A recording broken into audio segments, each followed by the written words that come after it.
Boas tardes, moitas gracias pola súa asistencia a este acto cunqueiriano de celebración. Para mí é un privilexio poder falar na casa do propio Álvaro Cunqueiro, que vostedes teñan a deferencia de venir aquí. Hai xente que viño dende Ferrol e dende Navia, logo os primos irmãos asturianos tamén vienen para cá, para Mondoñedo.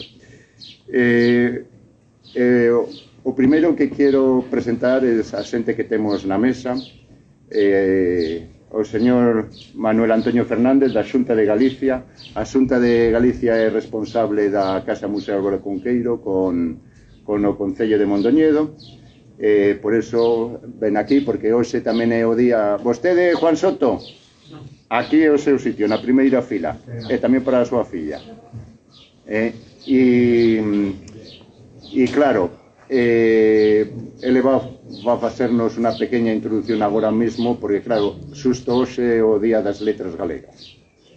Bueno, boas tardes a todos. Para min é unha honra hoxe estar aquí en Mondoñedo. Hoxe que é o Día das Letras Galegas, un día de conmemoración para todos nós, porque, bueno, como pobo, evidentemente, temos un patrimonio que temos que cuidar, que é a nosa lingua. Mais alá de que un non vou a descubrir a Cunqueiro, que Cunqueiro pois, é un patrimonio de todos os galegos e de moitas máis xente, non? Por eso agradecer a, bueno, pois, ao poñente pois, o traballo que está a facer para desenvolver e para dar a coñecer a Cunqueiro máis alá das nosas terras, para leválo e facelo máis universal todavía. Para a Xunta de Galicia, evidentemente, apoyamos este tipo de iniciativas e estamos encantados pois, de poder seguir colaborando con vos e seguindo promocionando o noso patrimonio, que é o noso ben inmaterial. Moitas gracias por asistir e nada, espero que disfrutemos todos desta velada.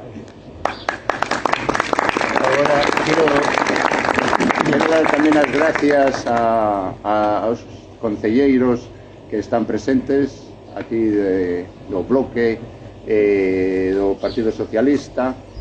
Tamén, antes de continuar adiante e introducir ao señor alcalde, quería dar as gracias ao Concello de Mondoñedo, na persoa do seu alcalde, que a proposta de a concelleira de Turismo, Patricia Otero, ela propúsome facer este acto. Eu estou moito contente con facello e por iso facemos aquí. Gracias ao traballo de ella, ao apoio do señor alcalde, temos oportunidade de estar aquí todos celebrando a Cunqueiro e celebrando a labor que estamos facendo para promocionar Cunqueiro. Agora, sin máis, vou a dar a palabra ao señor alcalde de Mondoñedo. Bueno, vamos, podemos ir, se queredes. Bueno, boa tarde, darvos as gracias a todos, por logo, gracias a Jesús Vázquez primeiro, porque poñer a Cunqueiro en valor, que creo que para nós, para todos os mondoñeses, é un gran honor, a parte da universidade que ten, pero bueno, para darle en moito máis lengua. Pero por outro lado, que sempre se teño dito moitas veces, é unha persoa que chegou a Mondoñedo, así porque lle gustaba Mondoñedo, por Álvaro Cunqueiro, involucrouse realmente na vida social e cotidiana de Mondoñedo, non? De feito, prácticamente témolo casi a mitad do ano, prácticamente a mitad do ano, e sobre todo reconozco un valor que ten, que moitas veces é duro de facer, pero é intentar falar galego, non? Ainda que ele notese que lle costa, pero intento o día a día, sempre me dice, non, fálame galego, que entendo, costa ben falalo, bueno, porque é normal, non? Pero por lo menos ten ese valor, ese orgullo de poder, vou intentar falalo e poñelo en valor, e sobre todo hoxe, que é o Día das Letras Galegas, do cal eu, en compañía, creo que todos estamos aquí presentes, agradecemos que poñes ese esforzo, ese valor en intentalo facer, porque para nós é honroso de que a nosa lingua, por un castellano parlante, pois, bueno, que seña de coro de estar aí presente, non? Iso é o maravilloso. Segundo, outras características que ten, que é unha persoa, como moitos máis, que chegou a Mondoñedo, que se involucrou en Mondoñedo, que camiña moito Mondoñedo, é dos que se levanta cedo, ponse a andar por todo o rededor, falando con os veciños e co outros, sempre recabando información sobre Cunqueiro, sobre a vida cotidiana de calquer cidadán mindoniense, non? Entonces, eso, el sempre o leva consigo e sempre non lo expón, non? Cada vez que temos a oportunidade de charlar e dialogar con el, non? E eso, para nós, é un orgullo de que se sinta mindoniense. E o terceiro, que para mí xa colmou o vaso de todo, e que dixo, Manolo, terme que axudar, buscar un terreno, buscar algo, e efectivamente, comprou terreno en Mondoñedo para realmente facer unha casa para ele poder vir e disfrutar aquí en Mondoñedo. Desde logo, Jesús, moi agradecido por sentirte xa mindoniense, porque eu creo que é o que estás resentindo de que teñas que facer uns viaxes a tua editorial, pero bueno, desde logo que agradecer o labor e o traballo que faz. E desde logo, para nós un traballo fundamental é o que tu estás facendo, non? Dicía ao principio, non? Expoñer a Cunqueiro na lengua castelán, poñela en valor de moita xente, que sabemos que Cunqueiro é universal, pero bueno, está facendo con gran traballo, con gran sacrificio, o poñelo máis e poñelo en valor a largo de toda a historia. Eu creo que para min é fundamental, non? Esos rasgos que tes de participación, e además que hai unha cousa que é o que estaba dicindo fai un momento, non? Que te involucres na sociedade, que estás axudándonos en todo o que é posible, e sempre nos preguntas se hai algo que podes facer, pois polo en valor para que nosotros podamos axudarche, e tú a nós, non? Que é o máis... Por tanto, o Concello de Mondoñedo xa sabes que sempre de todo que estamos a tua disposición, tanto nós como calquera dos empleados do Concello, sempre que nos podes e necesites, aquí estaremos a tua disposición para axudarte en todo o que seña posible. Como non, a Consellería e a Xunta de Galicia por sempre nos colabora, Manuel Antonio sempre está presente con nós en moitos actos, e como non, aquí a señora Aurora, que xa nos conocimos nos seminarios fai tempo, fai uns días xa, fai uns meses tamén, agradounos con súas verbas e súas palabras de dedicarnos a cosas que ela conviveu con Cunqueiro todos os días. E como non, aquí a Galeana, no entorno conqueriano, que bueno, que foi un edificio que se foi facendo, que se puxo en valor. Eu creo que este local pois ten eso, que donde el viveu, donde el estuvo, como dicían en algún de seus libros, o siglo Moneiro, está aí presente e sigue sendo o mismo, que non se cambiou, sigue sendo o mesmo que estaba ali. Eu creo que en torno, e no día de hoxe, pois fabuloso para este acto, e do cual, cando queira Jesús, cando os actos vexas presentes, aquí estaremos a tua disposición para axudarche, como ves, concurrida afluencia de moita xente de moitos lugares e de moitas zonas para estar aí. Así que, moitas gracias e adiante. Moitas gracias.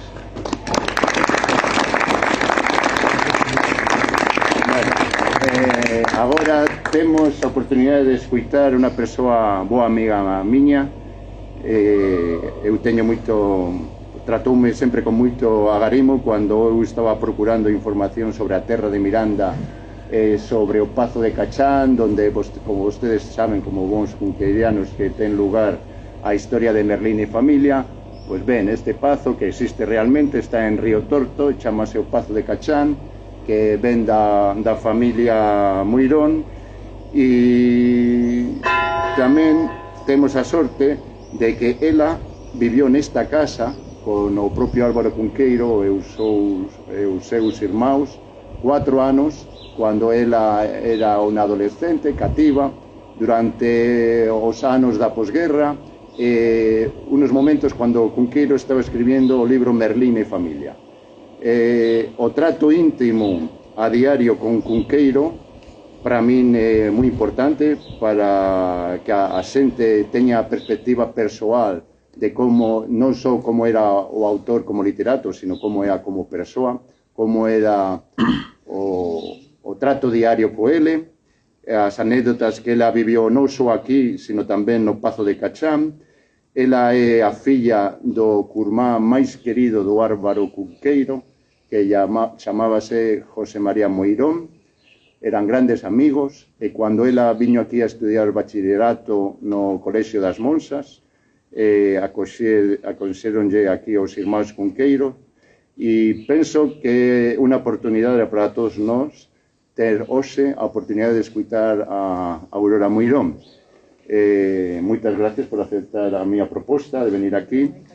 Ela é unha persoa, como van a ver agora, moito interesante como persoa, fala moi ben, que va a contarnos unhas cosas de o máis interesantes, cando quera Aurora. Eso vamos a verlo despois.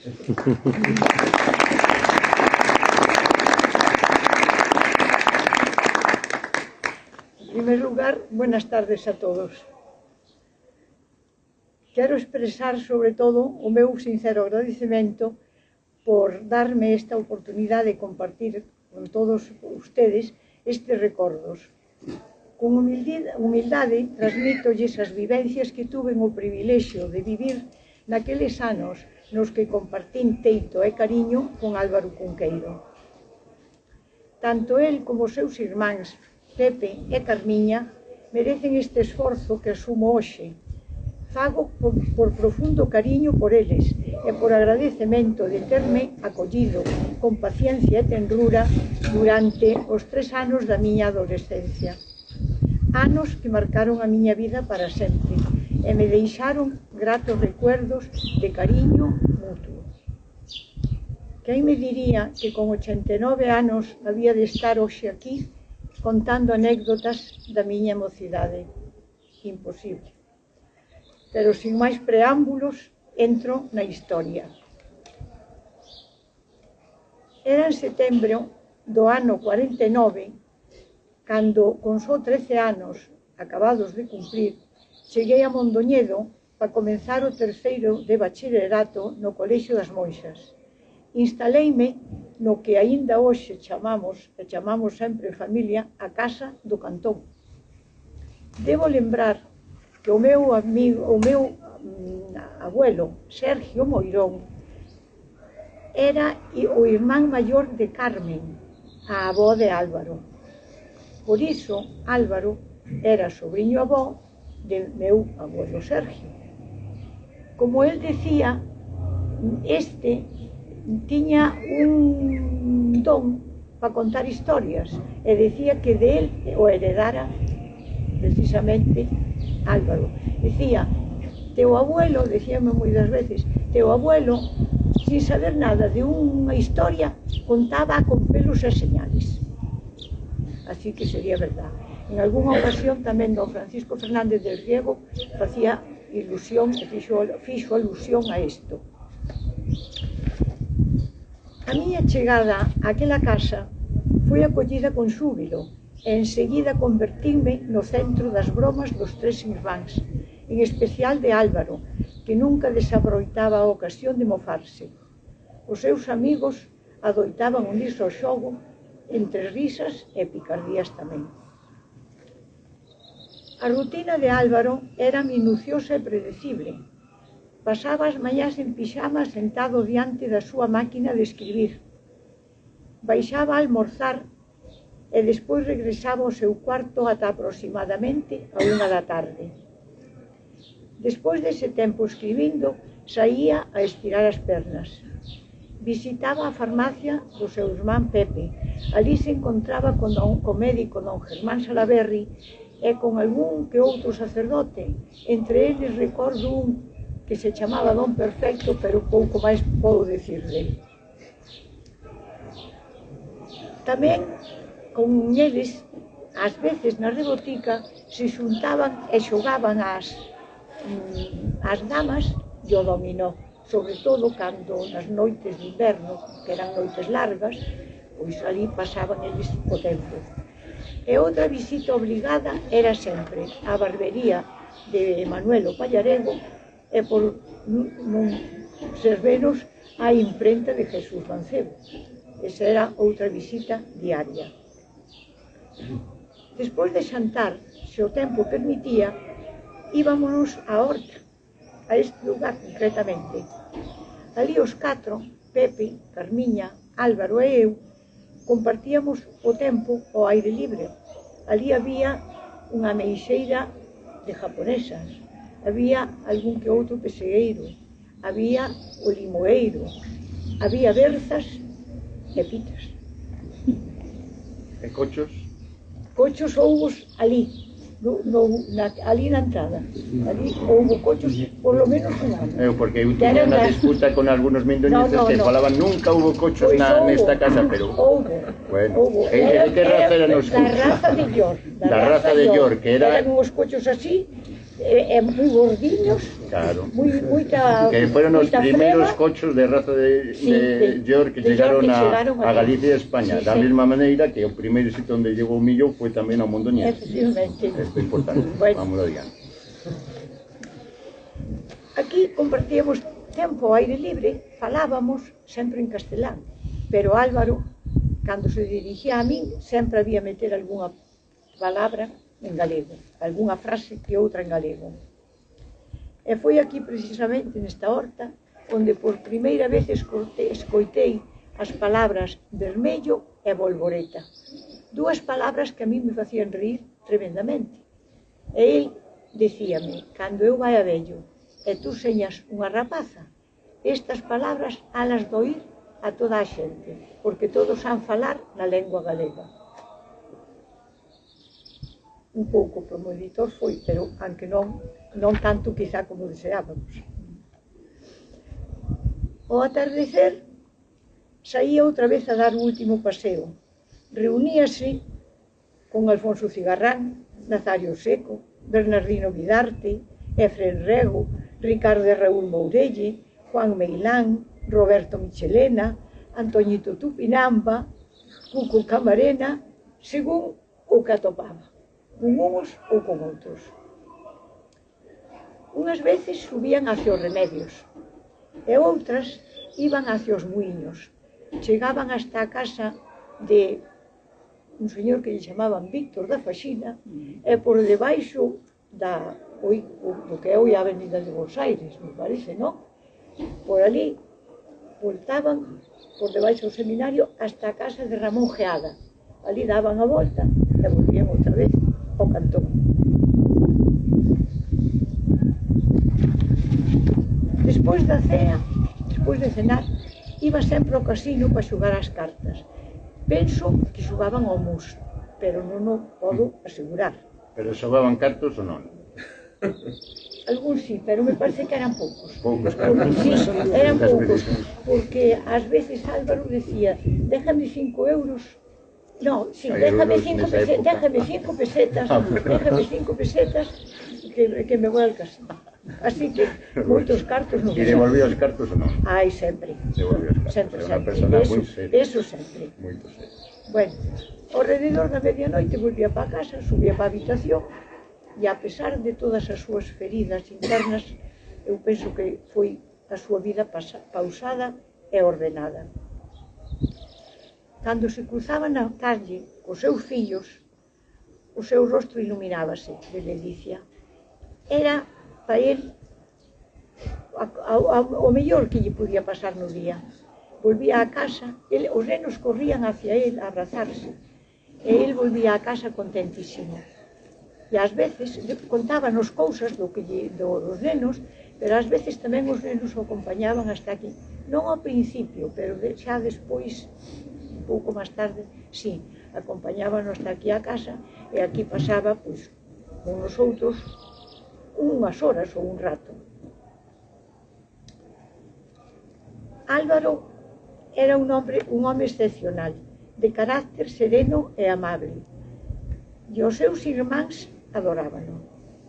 En realidad, teño que decir que nos 3 anos que tiven nesta casa, jamás os oín discutir por nada. Sempre estaban de acordo con todo. Nunca houve unha palabra máis alta que outra. Eles, Pepe e Carmiña, sabían o moito que sufría Álvaro e fixeron todo o posible por ele, procurando sempre que non lle faltara nin sustento nin consuelo. Álvaro non tiña outro medio de apoio que os artigos que enviaba a diversos xornais, o Faro de Vigo, o Progreso, a Voz de Galicia, a Vanguardia de Cataluña, o País, desos acórdome. Se había máis, xa non o sei. Regresara a Mondoñedo, procedente de Madrid, a final dos anos 1947, prácticamente sen nada. E o único sustento pois era esos artículos que ele iba escribindo. Chegou a Mondoñedo e viuse abandonado por a súa muller Elvira, da que estaba enamorado, e na miña humilde opinión, morreu enamorado dela.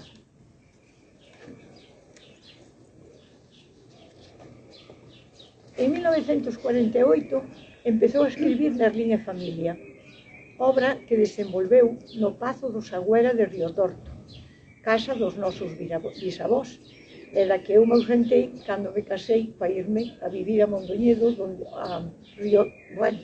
a Ponte Nova, onde ainda estou. Ao longo do libro recoñezo lugares, recunchos e detalles desa casa. O portalón, a cuadra dos cabalos, unha fonte e o forno, do que por a parte de atrás estaba a figueira Ramona, que lle chamaba el, cos seus figos de San Miguel.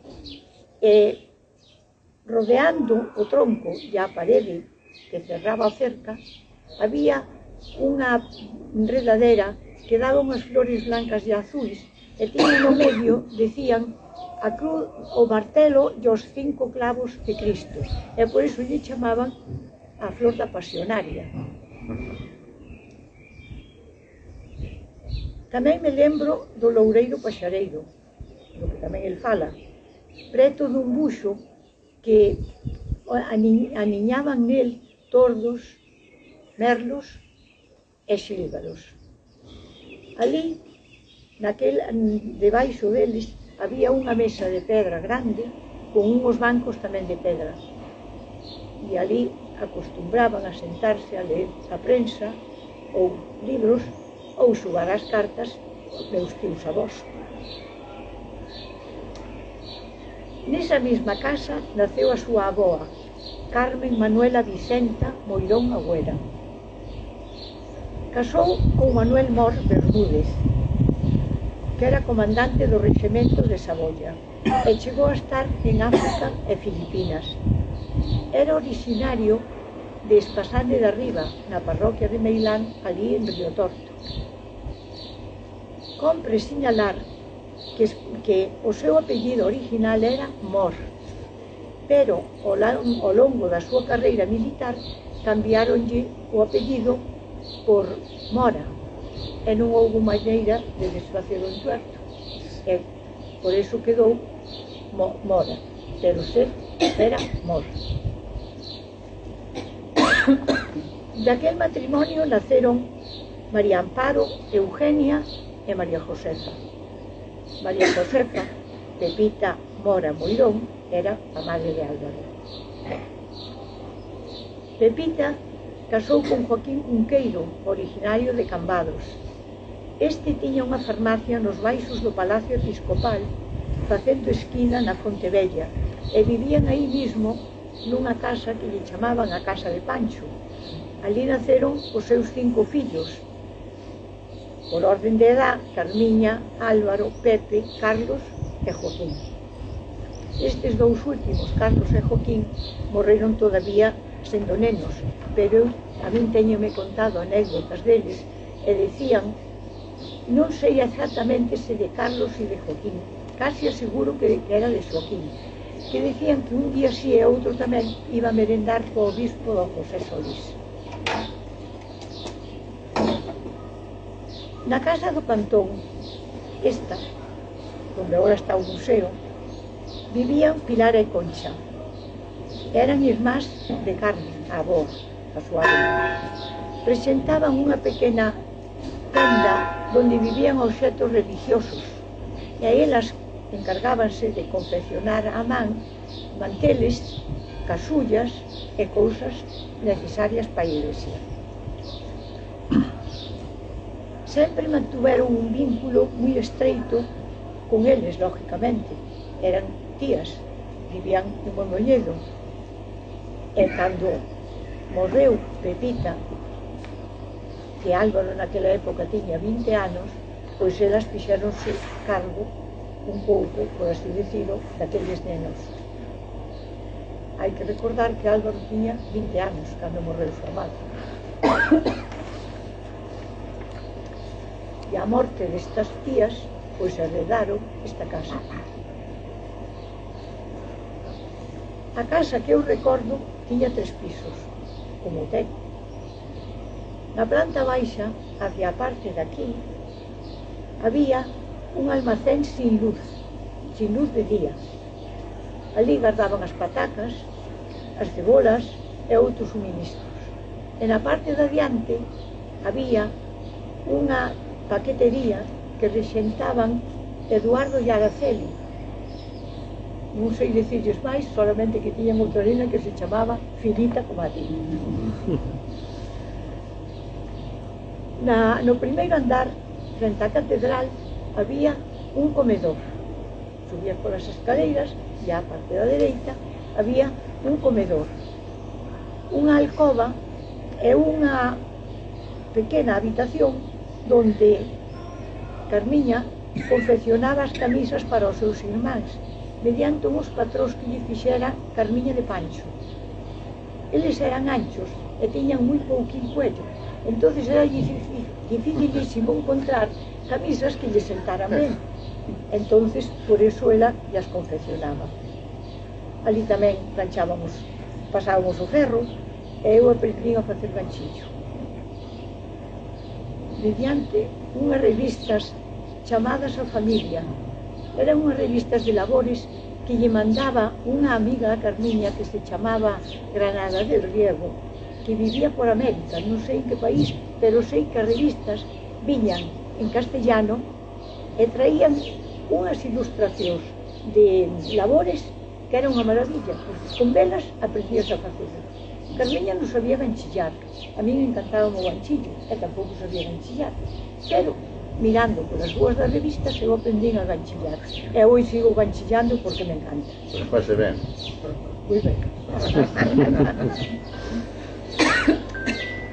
Cara atrás estaba a cociña, a parte de aquí. Era moi grande.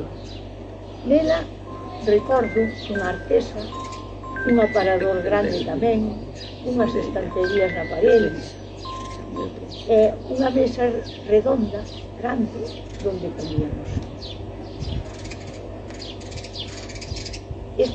Desta cociña salíamos ao patio, aos balcóns esos que había, e aquí a horta. No segundo andar estaba, hacia a parte de diante, o cuarto de Carmiña e unha alcoba pegada a él, que era donde eu dormía. E para a parte de aquí había un pequenín saloncín, como unha antesala, por dicir algo, e para a parte de atrás estaba a habitación de Pepe e un cuarto de baño. Aí precisamente salíase por esa porta por onde entramos, salíamos por aquí. No segundo andar, ali... Perdón, no segundo xa falei, non, no segundo andar estaban os cuartos de Carmiña e o meu, si, o de Pepe e o... si, xa está. E no terceiro había, hacia a parte de diante, unha habitación abollada, non moi grande, e hacia a parte de aquí, a habitación de Álvaro, cuyas dúas ventanas vemos desde aquí. Unha que daba ao patio de aí, que era onde ele tiña colocada a súa máquina. Esta habitación era amplia e luminosa. Tiña unha ventana frente a que descansaba a súa Olivetti, que era na que daba para aí. Había unha cadeira onde se sentaba e ao lado unha papeleira donde ás veces caían as follas de papel que ele arrancaba da máquina porque lle salían mal, unhas dentro e outras fora. Na outra parede estaban alineadas dúas camas. Nunha dormía Álvaro. Creo recordar que eran de ferro, que tiñan os cabezales de ferro. Nunha dormía Álvaro, e na outra estaba chea de libros abertos, montoncillos de papeles.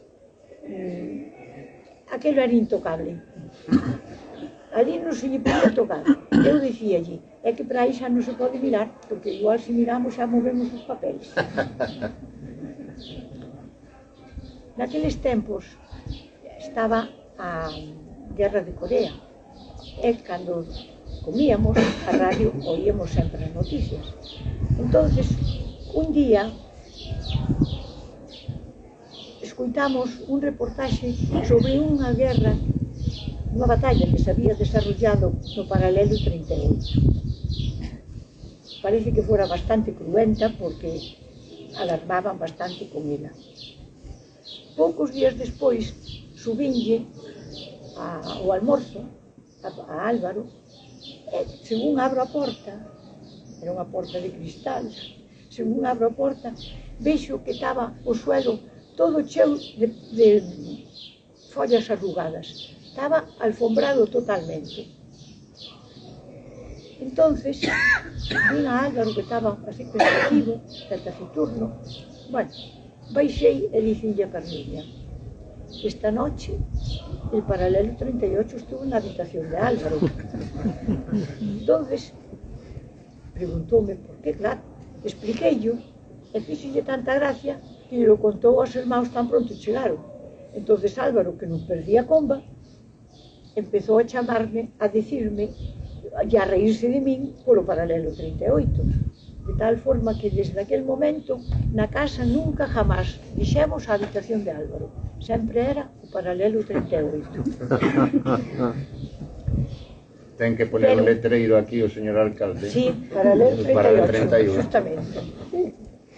O fallado Cunqueiro, non o paralelo 38. Tamén eu tiven aquí o meu propio apodo. Ao principio chamaba Maurodiña, pero un día cheguei contando unha historia que nos contaran as monxas dunha nena italiana chamada María Goretti que por non acceder a un rapaz acabou matándoa e entonces iban a canonizar.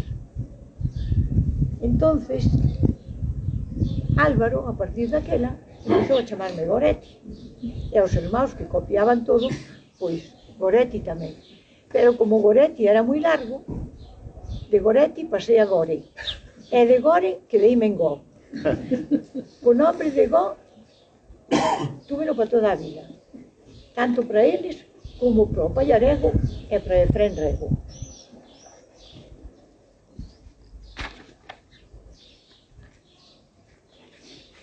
Todas son historias das que me pasaron, en realidad o que lles conto. Ben bonita. Pero bueno, sí. É interesante.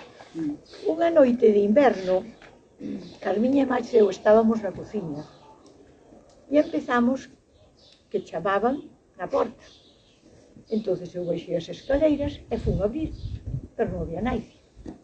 Volvín a subir, dali a un pouco volven a chamar, volvo a baixar e tampouco había naide. Entonces díceme Carmiña: probablemente que te son los niños que quieren jugar contigo. Entonces eu contesteille moi resuelta: pues lo van a ver, ahora me voy a quedar detrás de la puerta y cuando vuelvan a llamar abro muy despacito y los pesco. Así o fixe. Baixei e cando sonou o martillo volvín a abrir e fun abrindo a porta despacín, despacín, pero non había naide. Pero o martelo seguía movéndose. Entonces mirei e fixeime e que había un fío de tanza desa de pescar atado a ele. Tratei de seguilo, fun despacín polo pasillo adiante e chego ao cantón. E detrás dunha columna no cantón estaban Álvaro e Efrén Rego chamando ao martillo. Con 40 anos ainda se dedicaban a iso. Desde esta horta podíamos ver a Lence. Agora vemos unha pared, pero antes aí había unha horta. El salía tamén aí a darles de comer ás picas. Lence Santer. Lence Santar, sí. A Santar. A Santar, Lence Santar. O sea, aparte de cronista mindoniense, daba de santar as picas. Se daba de santar as porque picas. ele mismo tiña que santar as picas. E amasaba, e debíanlles de cocer patatas ou algunha cousa. Ele preparaba todo iso? Bueno, eu non sei se preparaba ele. Eu sei que ele salía aí, e aí estaba e ele amasaba.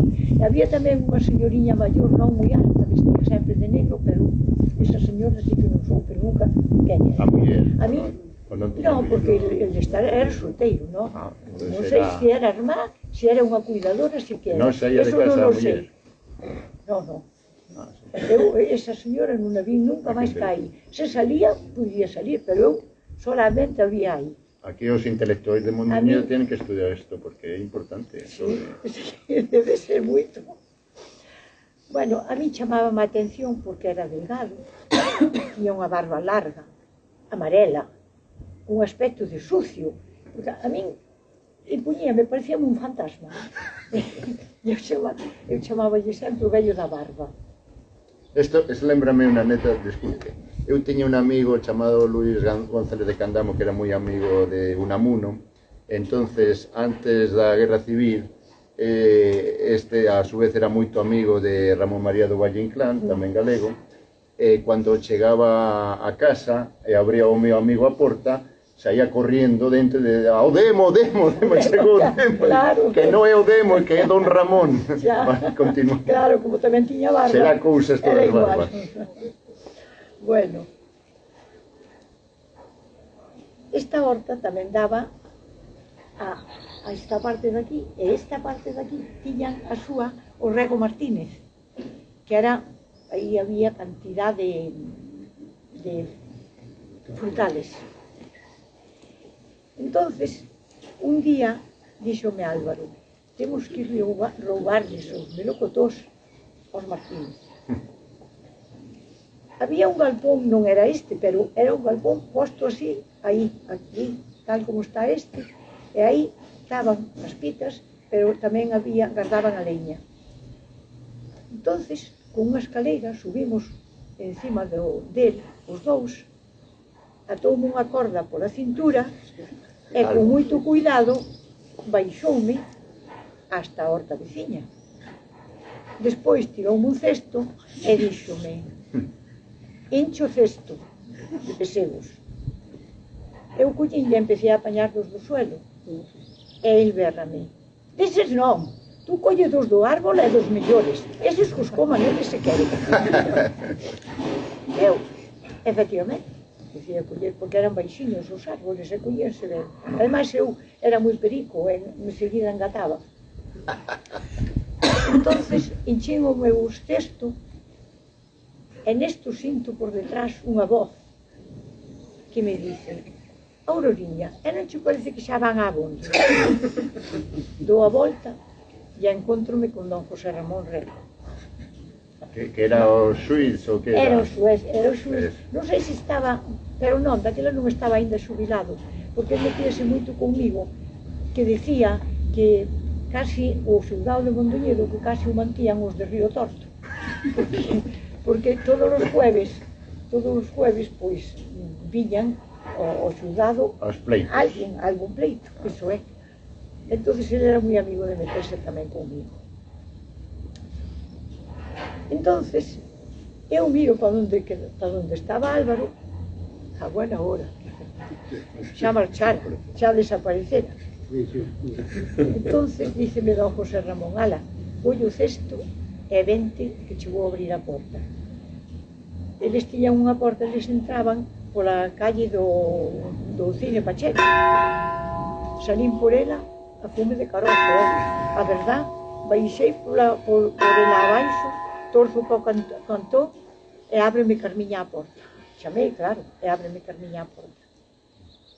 Como unha flecha subín polas escaleiras arriba, directiña a reñer con Álvaro. Ele era igual, porque el ríase, era o que facía. E Carmiña dicíanos: parecéis dos gallos de pelea, porque é verdad que sempre estábamos os dous peleándonos. Ele era como se fora un neno grande. Con 40 anos? Con 40 anos. E vostede con 15? E eu con 15 ainda non. Eu diría 14, que tuvera 14. Pasou o tempo, e claro, a medida que te vas facendo maior, hai que pensar tamén unha cousa. Naquela época non era ter 14 anos hoxe. Claro, porque de feito... Porque non tiñamos máis malicia que unha nena de 10. Pero de feito explotáballe tamén o Pepe Cunqueiro para traballar aí na... Ai, tamén. Eso era cando era novio de Alicia Villamarín. Cando quedaba nas semanas que lle tocaba a guardia, había que estar hasta as 10 da noite na farmacia. E entonces, pois, para el ir levar a Alicia, deixábame a mí na botica. E eu despachaba. Pero non pagaban o soldo, non? Ou pagaban? Pagaranlle a vostede un soldo ou non?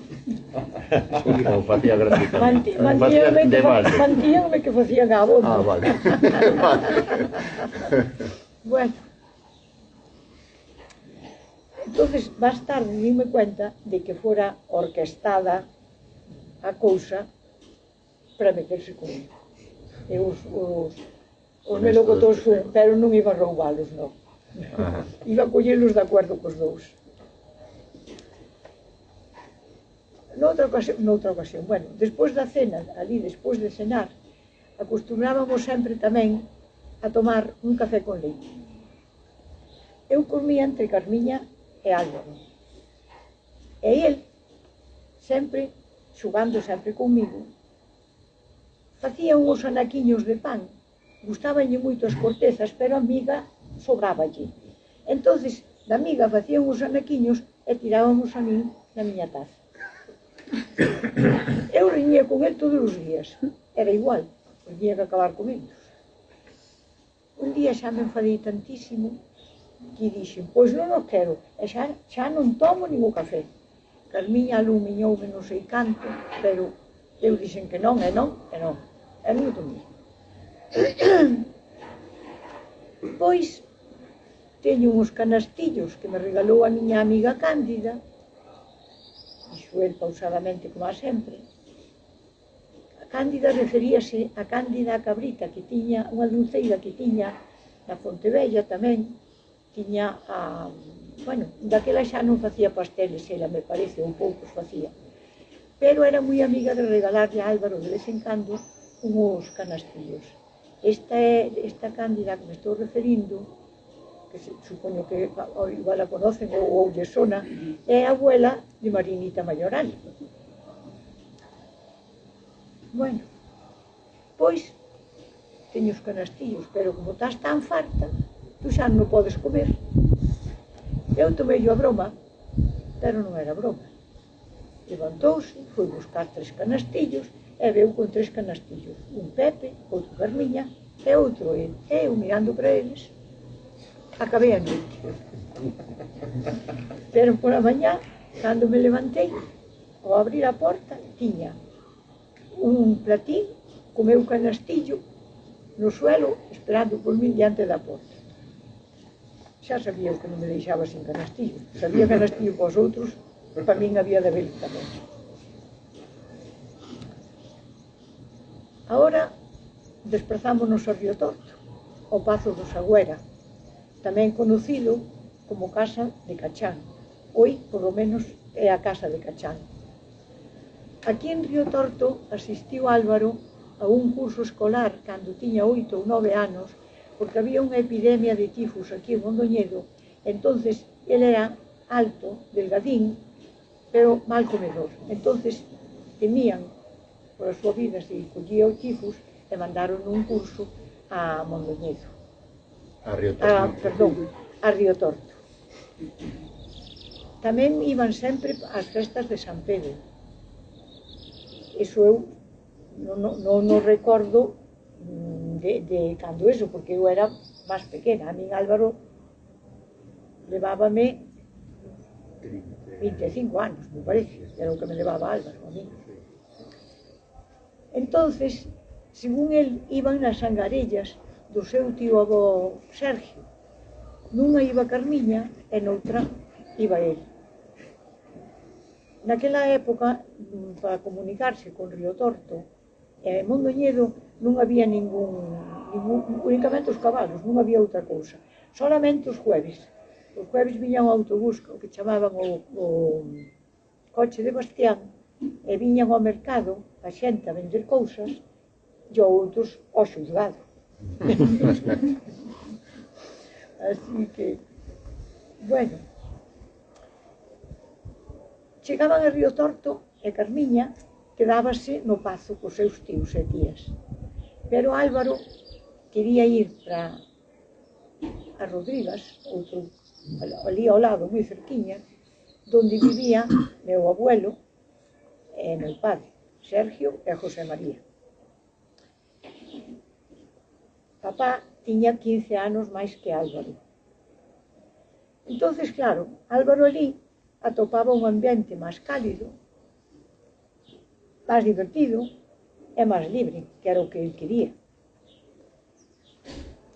Junto con papá, iba á taberna dun maragato, o que lle chamaban Faustino Fuertes.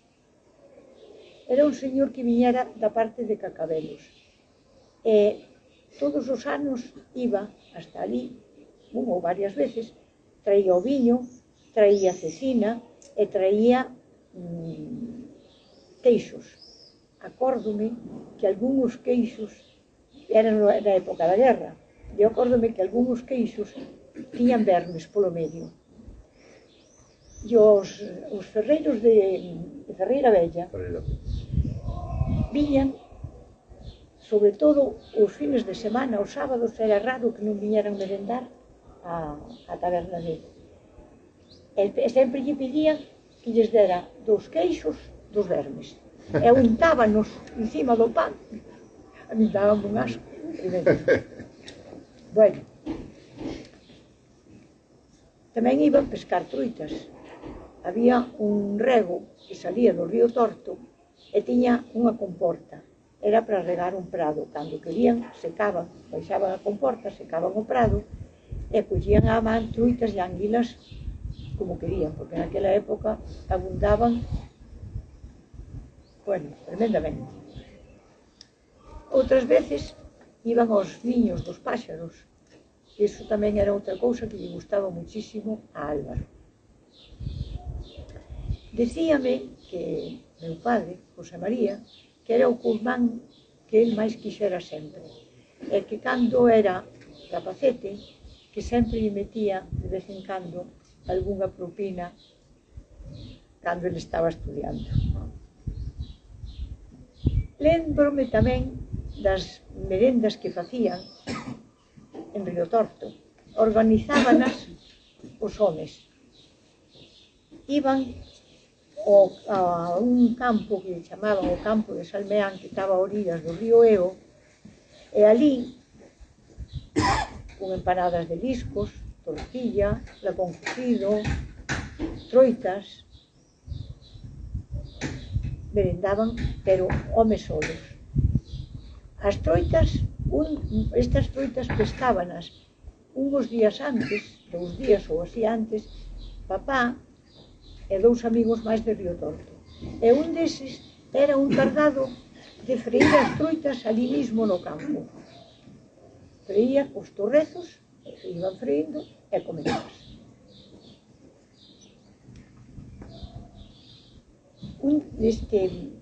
Nesta casa de Cachán era onde nosotros limpiábamos as troitas. Miña irmá Pilar e eu quedábamos de troitas hasta a coronilla. Encima éramos rapacetas, tíamos unha gana de limpiar troitas que íamos pasar. Claro. A estas merendas tamén acudían amigos íntimos, Juan Mon, Tatino Sánchez, Ricardo Mourelle, Tonecho Molina, José María Castro Viejo, Francisco Fernández del Diego, entre outros. E así, con estas pequenas historias e lembranzas que aínda gardo vivas na miña memoria e no meu corazón, acabo este humilde relato dun tempo que foi para mí inesquecible. Non só compartín con vostedes anécdotas da miña infancia, senón tamén fragmentos dunha estreita relación cunha familia que me acolleu con cariño e que me ensiñou, sin sabelo, o valor da tenrura, do humor e das palabras. Álvaro Cunqueiro foi para min máis que un escritor. Foi un símbolo de sensibilidade, de imaginación sin límites e de profunda humanidade. Hoxe, cando recordo, non o fago por admiración literaria, senón desde o sincero cariño que tivo sempre comigo e de aquela nena que tivo a fortuna de conocer a súa risa, a súa tristura, os seus hábitos, o seu silencio, e de xugar con el como con outro neno calquera. Gracias por permitirme traer estes días de volta ao presente. Gracias por escoitar, non só cos oídos, senón tamén co corazón, e moitas graciñas a todos vostedes por dedicarme este rato.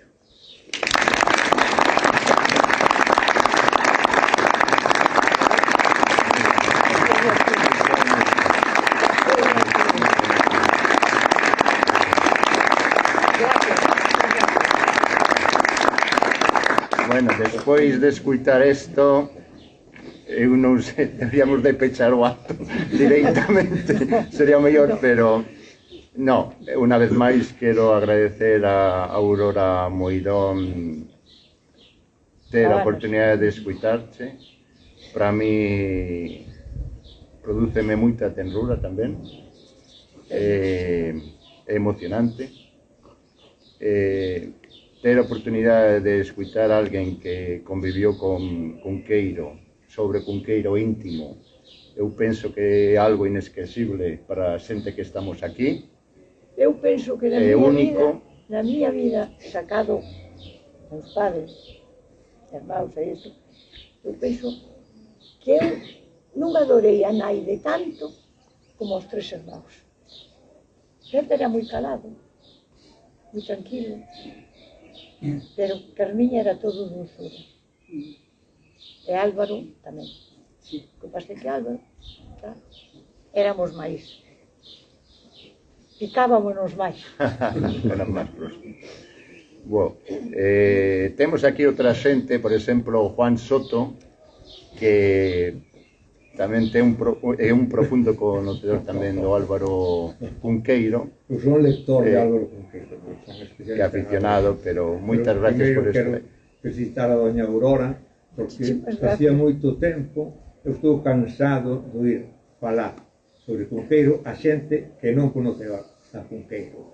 Ainda peor, a opinar sobre a literatura de Cunqueiro a xente que non leu a Cunqueiro ou que, ainda peor, o leu moi mal e se atreve a opinar sobre Cunqueiro. Entonces, doña Aurora fixo aí unha semblanza humana, sentimental, cordial de Álvaro Cunqueiro que é moi de agradecer, porque por fin encontro a unha persona que tratou a don Álvaro Cunqueiro. En canto que dixo usted ao principio de que desa relación, dixo que Álvaro Cunqueiro sempre o seu amor, o amor da súa vida, fora Benita González Seco. Eu creo, estou plenamente de acordo. E teño unha prova.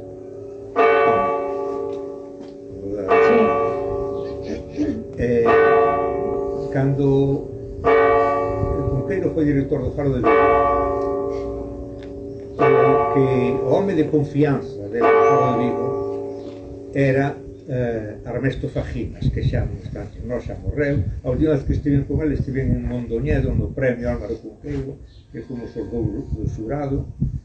Estaba con García Saber, xa solamente vivo ele. Tamén o conocí. Sí. García Saber tamén o conocí.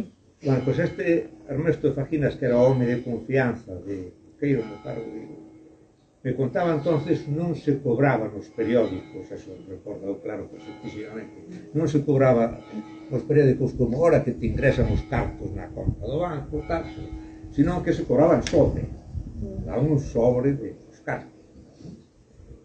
E o que iba a cobrar o sobre de Álvaro Cunqueiro, na redacción do Faro, era Ernesto Faginas, que sucedeu na dirección do Faro de Vigo, por certo. Álvaro Cunqueiro sucedeu a Manolo Cerezales, me parece, non? Sí. Sí, eu creo que a Manolo Cerezales sucedeu a Álvaro, e Álvaro sucedeu a Ernesto. Sí. Bueno, pois este Ernesto iba a cobrar o sobre a Álvaro e o levaba ao despacho, onde estaba. Entón, Álvaro abría o sobre, sacaba o xusto para os seus gastos, que eran moi poucos, porque esa imaxe de que era un home moi epicúreo, moi aficionado ás grandes comilonas e todo. Iso é completamente falso. Pero lle gustaban unhas boas comidas, pero poucas cantidades e non gastaba carne en eso, nin en roupa, gastaban tabaco. Sí. E entonces sacaba o xusto, cerraba o sobre con todo o que sobraba e mandaba a Ernesto Mejinas que lle mandase un giro inmediatamente con todo o demais a Elvirita González. Sí. E eso seino porque me mandaba o giro. E cambiara... Bueno, despois, Dona de Corpo Delgado está dedicado a Elvirita, porque esa é a inicial de Elvira. De Elvira, sí. E tamén falou usted que gustoume moito de unha persona, eu creo que pouco conocida en Mondoñedo, que é Vidarte, o dibujante Bernardino. Bernardino Sí, que Vidarte. estaba subindo frente ao cantón, como se chamaba, ao Café Central, me parece que se chamaban aquel, non?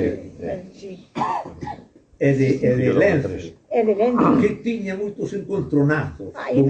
Lence e Álvaro non se levaban moi ben. Se levaban moi mal. Non se levaban ben, non. Unha vez Lence se enfadara porque nun artigo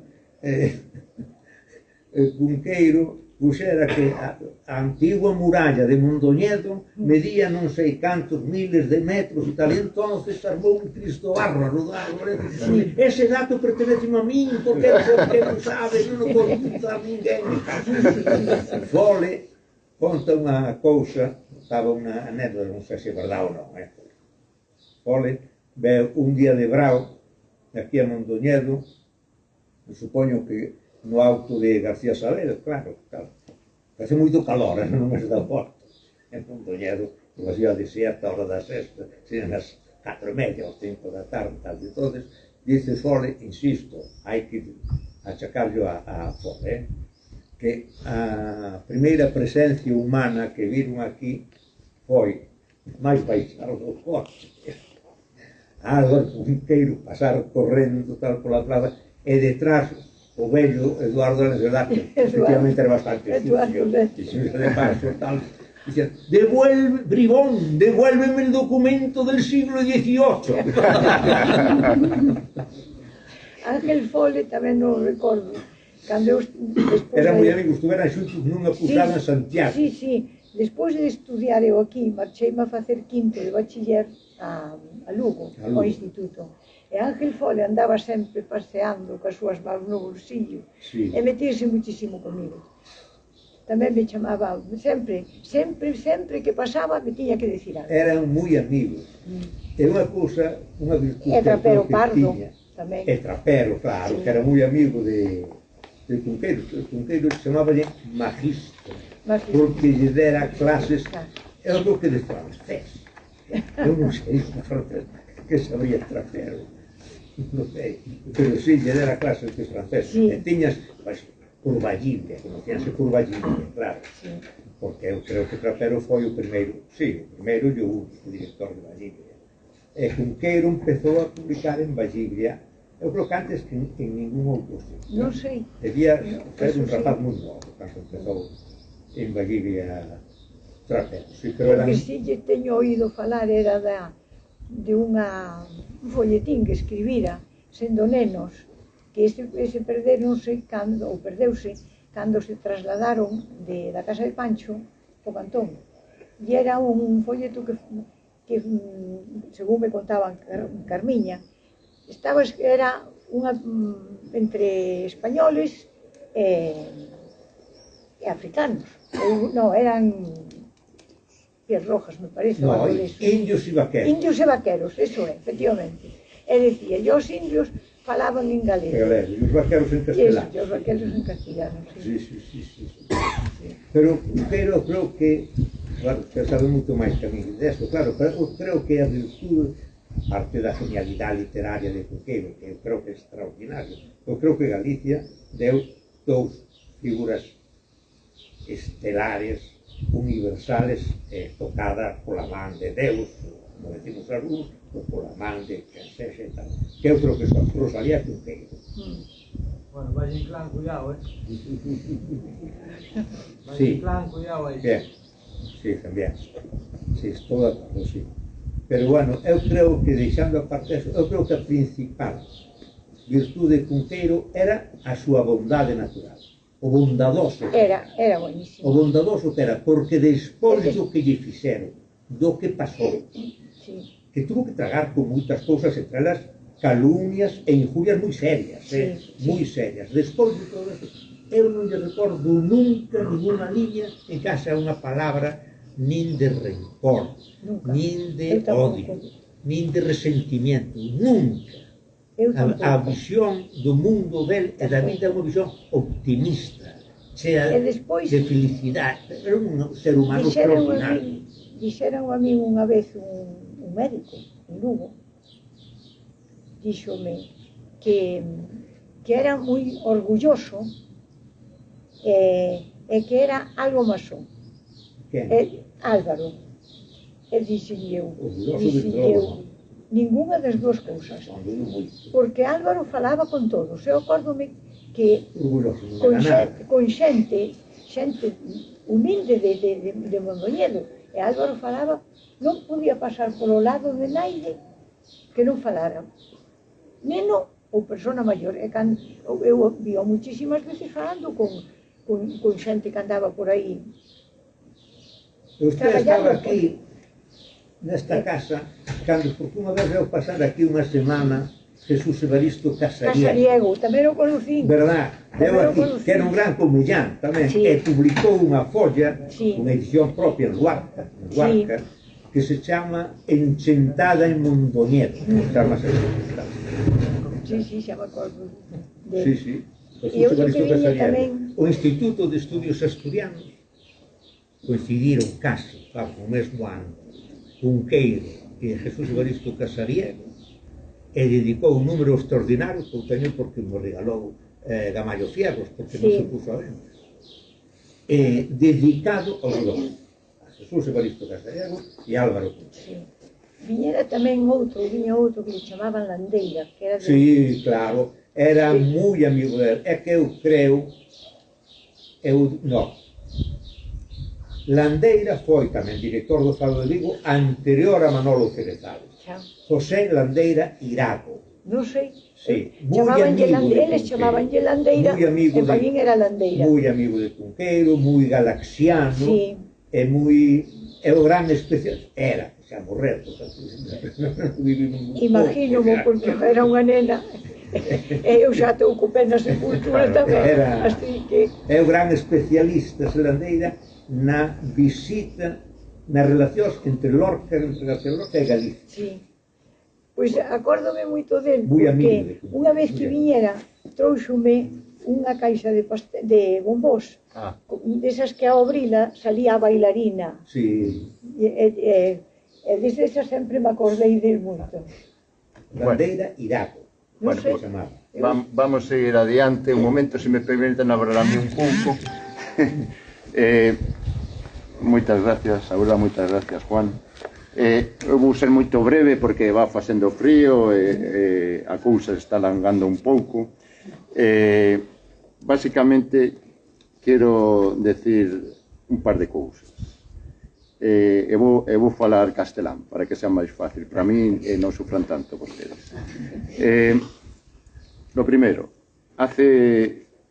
este día se celebran varios aniversarios que tienen que ver con mi actividad editorial y personal. El primer aniversario que se celebra son 18 años desde la fundación de Ediciones 98. Este es el primer aniversario. En estos 18 años hemos editado 43 libros, de los cuales más de un tercio es de autores gallegos. De hecho, hasta vi una noticia en un sitio que decía que es una editorial gallega. No, ni soy gallego, ojalá, pero bueno, estoy muy contento de ser del pueblo de Adolfo Suárez de Cebreros Ávila, ¿no? Entonces, resulta que... ¿Por qué he editado tanto autor gallego? Porque tengo 6 libros de Venceslao Fernández Flórez, 6 libros de Álvaro Cunqueiro, 2 más que voy a publicar en breve, El año del cometa y Si el viejo Simbad volviese a las islas, un libro de Eduardo Blanco Amor, un libro de José María Castro Viejo, 2 libros de Elena Quiroga.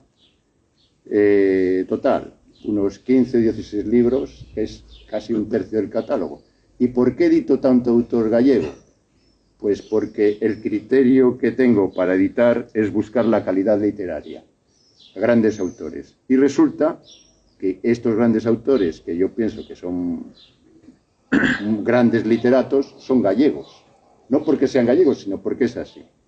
Entonces, este es el primer aniversario que celebro hoy y agradezco muchísimo a Patricia, a Abel, al señor alcalde, que me permitan hacerlo aquí en la casa de Cunqueiro, autor al que conozco recientemente, porque de hecho este es el segundo aniversario. El segundo aniversario es que en mayo, un día como hoy, en mayo de hace 3 años, yo prácticamente no conocía a Cunqueiro. Fui a Vigo porque un señor muy amante de las letras gallegas, gran conocedor del gallego y de los literatos gallegos, que es Julio Manso Barrios, que es el que hace las traducciones del gallego al castellano para edición del 98, supervisadas por César Cunqueiro. Bien, me habló de que convenía editar a Cunqueiro. Entonces comencé a leer a Cunqueiro, me gustó, y entonces fui a Vigo hace 3 años para reunirme con César Cunqueiro para proponerle publicar los libros de Cunqueiro en castellano. Básicamente en gallego lo publica la editorial Galaxia, y entonces llegamos a un acuerdo a 3 bandas, que los libros en gallego lo hacen ellos, bueno, eso ya está clarísimo, creo que han hecho 20 y tantos o 30 libros de Álvaro Cunqueiro en Galaxia, en gallego, y que los libros en castellano los hacíamos en ediciones 98. Y así empezó la cosa. Luego ese es el segundo aniversario. Y el tercer aniversario no es entero, son 2 años y medio. Porque, claro, el primer libro que editamos de Cunqueiro fue Los otros feriantes. Dentro de la trilogía de semblanzas gallegas, que son Los otros feriantes, Xente de aquí a Colá y Escuela de Curanderos. Vale, luego diré algo de ellos. Pero bueno, entonces, paralelamente, al poco tiempo de salir este libro, publiqué este libro. Conocen ustedes aquí a Ponte do Pasatempo, de Antonio de Guevara, de Fray Antonio de Guevara, obispo de Mondoñedo en el siglo XVI, que es un autor importantísimo. Es tan importante que en los siglos XVI y XVII se hicieron en Europa más de 300 ediciones de sus obras traducidas a las lenguas principales de la época, al francés, al italiano, al inglés, al alemán. De hecho, el primer libro íntegro traducido al inglés es un libro de Antonio de Guevara. Esto es importante, un autor totalmente olvidado que puede estar muy contento. Entonces, yo, primero, estaba en Cantabria porque fui al pueblo donde nació Antonio de Guevara, que era cántabro.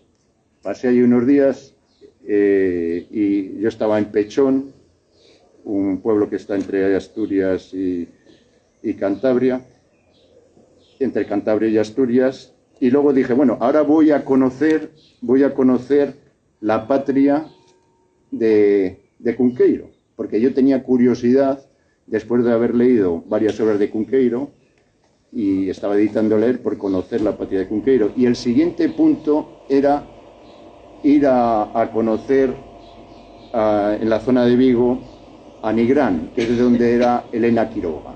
Entonces este era mi viaje. Entonces yo llegué aquí el día 8 de septiembre del año 22, o sea, 2 años y medio aproximadamente, y esa es la época de la Virgen de aquí, ¿no? Exacto. Llegué allí y entonces me tiré más días de lo que esperaba. Ya no me interesó nada ir a Nigrán porque me encantó Mondoñedo. Me encantó Mondoñedo y desde entonces pues he venido a Mondoñedo aproximadamente 20 veces, una cosa así, y en estos 2 años y medio puede que haya pasado en Mondoñedo al menos 6 meses. Y ahora entiendo mucho más a Cunqueiro. Y ahí viene la siguiente cosa. La siguiente cosa es que el conocimiento de Cunqueiro me lleva a interesarme por Mondoñedo. El conocimiento de Mondoñedo me hace conocer mejor a Cunqueiro. Ahora entiendo mucho mejor a Cunqueiro. ¿Y por qué? Porque él pensaba, él daba gracias a Dios por haber nacido en Mondoñedo. Y ahora lo entiendo perfectamente, cuando lo conozco yo.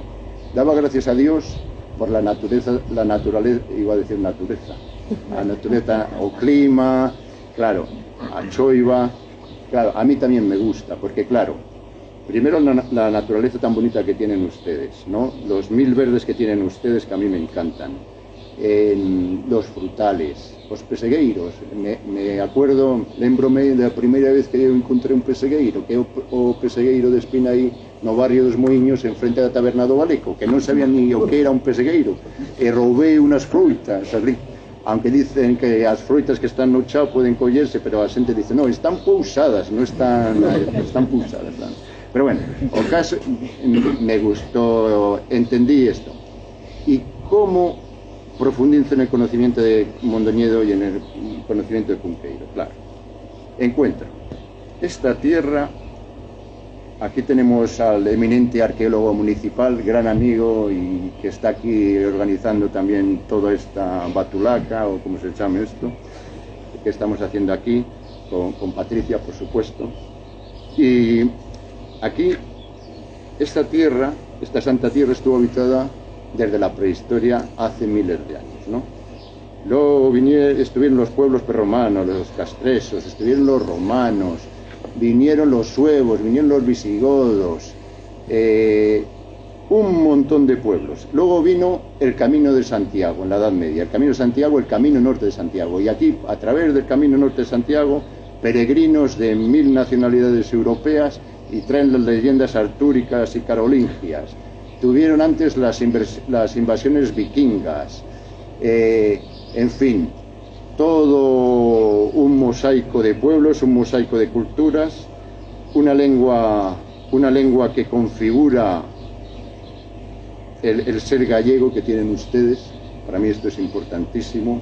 Ahora me estoy dedicando en alguna ocasión a ver toda la documentación la relación que hizo, ¿cómo se llama? Este Calpardo, de los documentos que conservan aquí en el archivo, y estoy haciendo una estadística y viendo que de la documentación que tienen ustedes, básicamente aquí se hablaba latín hasta el siglo IX, desde el siglo IX al siglo XII todos los documentos son en latín, pero claro, también se estaba hablando ya gallego, ya estaban haciendo el gallego, y a partir del siglo XII hasta el siglo XV, que llegan los reyes católicos, la mayoría de documentos son en gallego. Y cuando los reyes de Castilla, que son los que introducen aquí el castellano, se dirigían al concello de Mondoñedo o al obispo de Mondoñedo, lo hacían en castellano y contestaban en latín. Ojo, esto que decía Cunqueiro, tierra rica en latines, en aguas, en panes y demás, ahí lo tienen ustedes. Y luego es con la prohibición del gallego para asuntos administrativos cuando desaparece el gallego. Pero bueno, esta riqueza del gallego que tanto defendía Cunqueiro, que pienso que el gallego, y estamos aquí en el Día de las Letras Gallegas, configura el ser gallego, porque claro, los sentimientos, a mí me decía Aurora, antes de esto, tengo dudas si falar galego o falar castelán, decidí falar castelán. Y claro, después de escuchar o que faló ela, todos entendemos por qué. Porque como expresan vostedes as emocións? Con a lingua mai, e a lingua nai é a lingua de dentro, a lingua do ialma, e a lingua do ialma é o galego. Bien, e total, que a mí agora entendo moito, agora entendo moito mellor por que escribía galego como Cunqueiro como escribía, porque aproveitouse da natureza, da lingua, das propias persoas, porque vostedes son seres un pouco supersticiosos, un pouco así fantasiosos, imaginativos, gustan moito de contar contos, contan contos unos a outros. Están falando que o parente de vostede, quen era? O que era un bon contador de contos, que era este? O seu avó. Claro, pero eu falo con a xente nas tabernas aquí, con o Bubi e outra xente, non? O ten cantantes, grandes cantantes como Fabián, imagina, os cantos de taberna, isto é unha cosa inacreditável. Claro, entón, esta é un paisaxe único para desenvolver unha obra literaria E Cunqueiro teña moito fácil, só teña que pegar a orella, escoitar a xente, prestar atención. E por aquí circulaban os romances artúricos e cariolinxios, e ten unha historia maravillosa tamén. Claro, é fácil, claro, e despois ten que tener o talento que teña o Cunqueiro para escribir como escribía. Bueno, e como non quero alongarme moito máis, o feito é que xa teño publicada a triloxía das xentes galegas, que é a xente de Mondoñedo. Evidentemente aquí vostedes van a recoñecer moitas persoas que aplicaba a imaginación a fantasía Cunqueiro, pero son os galegos, son vostedes, é a xentiña galega. Obviamente o libro Merlín e familia, xa falou ela do Pazo de Cachán, ese é o paisaxe, esa é a casa das fantasías literarias do Cunqueiro aquí no Cachán. Merlín e familia, as crónicas de Sochantre, isto é interesante, vivo e morto, vivo e morto. E neste caso, que estamos facendo nós? Inicialmente o que facemos é traducir algunos dos libros do Cunqueiro ao castelán que non estaban traducidos íntegramente. Por exemplo, Escola de Curandeiros e Fábula de Varia Xente nunca foi traducido íntegramente ao castelán. Esta a primeira traducción ao castelán. Está feita por Julio Manso Barrios con o concurso de César Cunqueiro. Neste caso tamén é interesante, é o que faz a Edicións Única tamén en parte, son os epílogos ou prólogos do César Cunqueiro, que son ben interesantes. Uno deles é Memorias do Pai, que sobre a relación dele con o seu pai aquí no Mondoñedo. Fala moito da casa e fala moito das lembranzas dele. Da mesma maneira que vostede falou, o César escribiu aquí sobre as súas lembranzas en relación ao seu pai no Mondoñedo. Isto é unha cosa interesante. E aquí ao final un epílogo que escribí eu mismo, que chamase O Teatro dos Sonos do Álvaro Cunqueiro, que é a terra de Miranda. E cando eu coñecía a Aurora, entón fui ali a Río Torto porque eu tiña curiosidade de encontrar os menciñeiros, os curandeiros de que fala ele, e os lugares. Entón, adivinaos, por exemplo, ele falaba de un muiñeiro que está allí en Río Torto, encontramos o muiño, eu fui ali con Mario, o fillo dela, e señor me mostroume a casa. É interesantísimo ler o libro e despois visitar a casa de Cachán, é unha experiencia inesquecible. E bueno, si quería falar este libro, recomendo moito porque Menosprecio de corte e alabanza da aldea e Mondoñedo. Nos incluímos aquí na capa unha foto do apunte pasatempo pasada por inteligencia artificial para botar cores e tal, pero é Mondoñedo. E despois de ler este libro, animaste moito a venir a Mondoñedo. Penso que ten que poner en valor tamén ao bispo Guevara, porque de feito ten aquí unha rúa que chamase Guevara e a xente pensa que é o Che Guevara, e non, é o bispo. Eu pondría allí Fray Antonio de Guevara ou Antonio Guevara, isto deixo aquí para as autoridades. E vou falar un pouco deste último libro, porque ela tamén falou da taberna do Maragato no Río Torto. E aquí temos, este foi o último libro que nos publicamos o ano pasado. É un libro que sempre soñou o Álvaro Cunqueiro. Cando ele tiña 31 anos, comenzou a escribir o libro. E as últimas páxinas que escribiu do libro foron publicadas despois de morto, na revista Grial, en galego.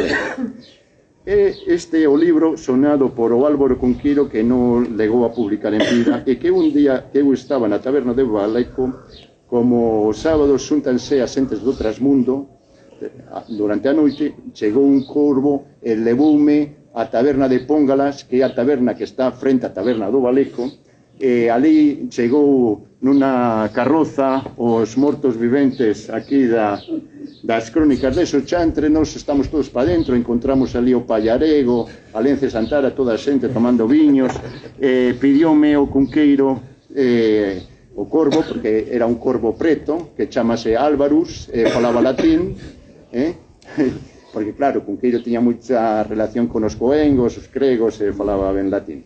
E o caso é que pediume, tens que publicar o libro que eu non publiquei na vida. Este é unha fantasía, pero aquí con unos viños de máis na barrica do Baleco son cousas que pasan.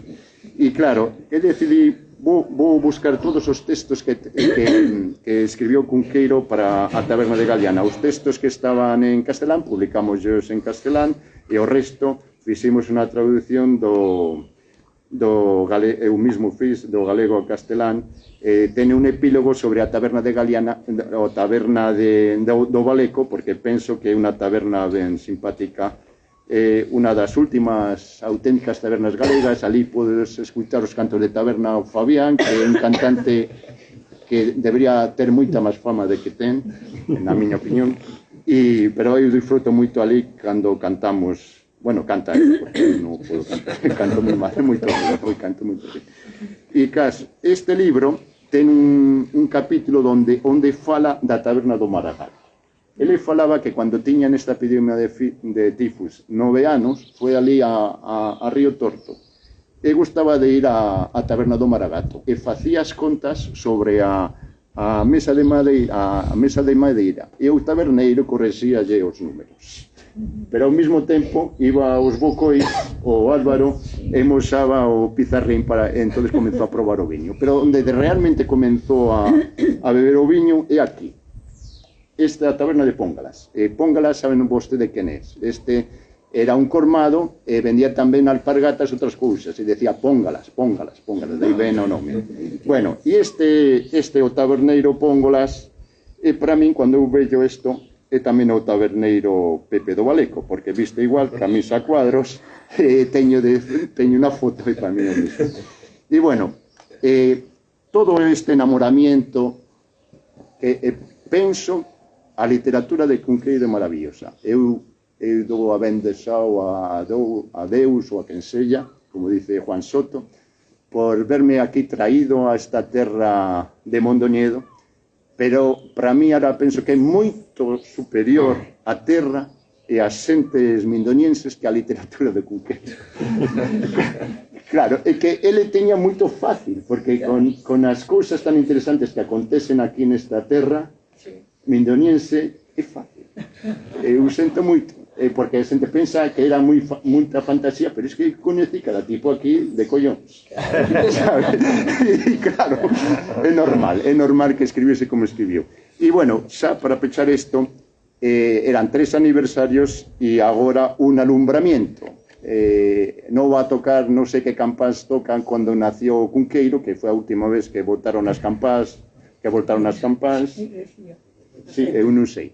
Pero hoxe teño a satisfacción de tamén presentalles e pedilles que visiten a ruta virtual que nos fiximos na página web de Ediciones 98, porque castelán, Ediciones 98, que chamase Ruta Virtual Álvaro Cunqueiro Mondoñedo con Ediciones 98. E son 7 paradas onde non é unha guía monumental do Mondoñedo, é unha guía fruto do enamoramento ou a literatura e a obra do Álvaro Cunqueiro e destes libros en relación aos distintos lugares con Mondoñedo e a miña propia percepción. Por exemplo, cando eu falo da casa do Álvaro Cunqueiro, a mí o que máis me gusta da casa, porque eu non tuve a sorte de conviver con as persoas como vostede, pero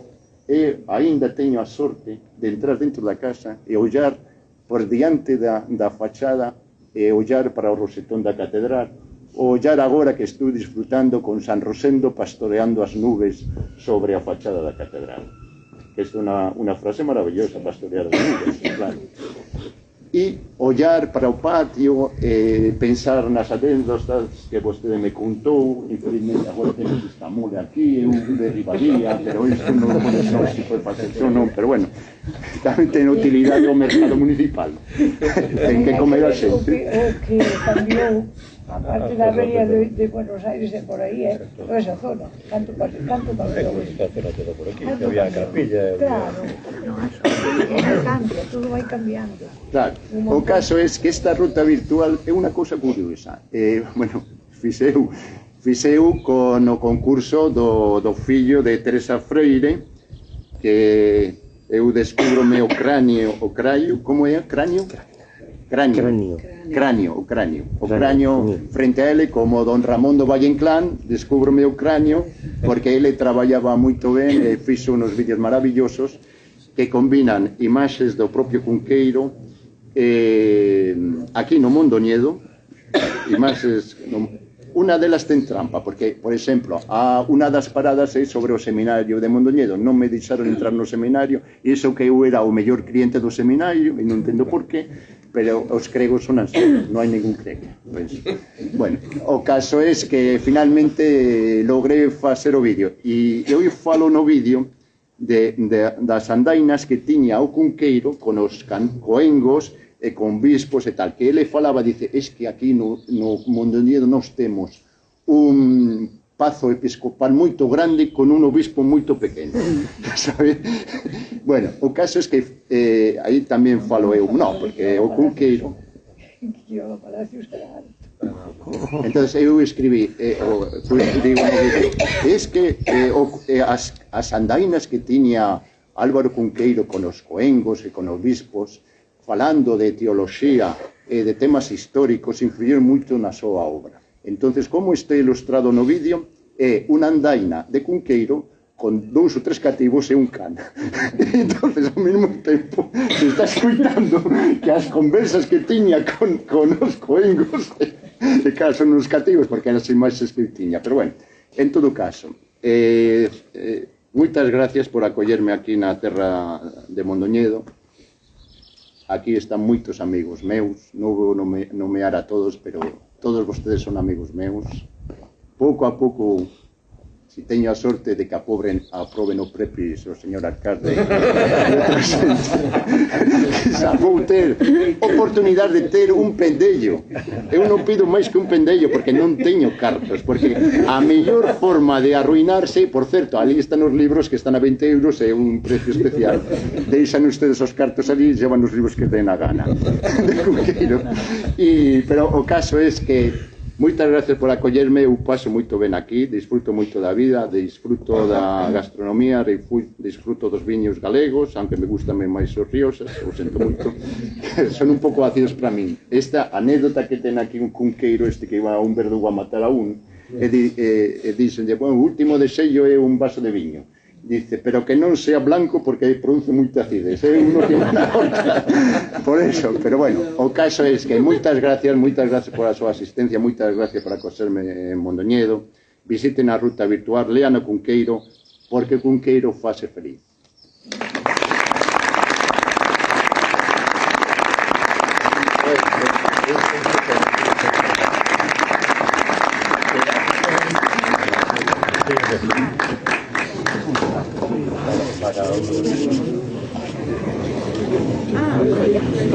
No, pensas tú. No, pensas tú. No, un momento, que va a pechar o acto, señor alcalde, un momento, non teñan prisa. Simplemente darvos como estaba dicindo Jesús, darvos as gracias a todos, e como non, estaba dicindo Jesús, vamos ter un detalle precisamente de editorial. No, editorial do Concello. Aquí participamos todos que estamos aquí presentes, participamos. Aurora, por estar aquí agradecendo esta tarde.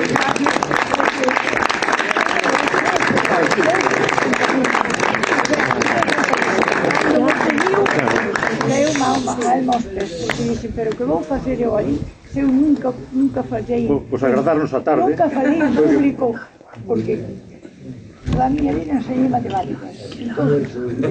Pois eso xa non é tarea fácil, Xa non é tarea fácil. Tens que abrir Pois o agasallo. O agasallo para que veja a xente o que é, que eu espero que cosa do Concello. Cosa de todos. O Concello somos todos, Home, mira.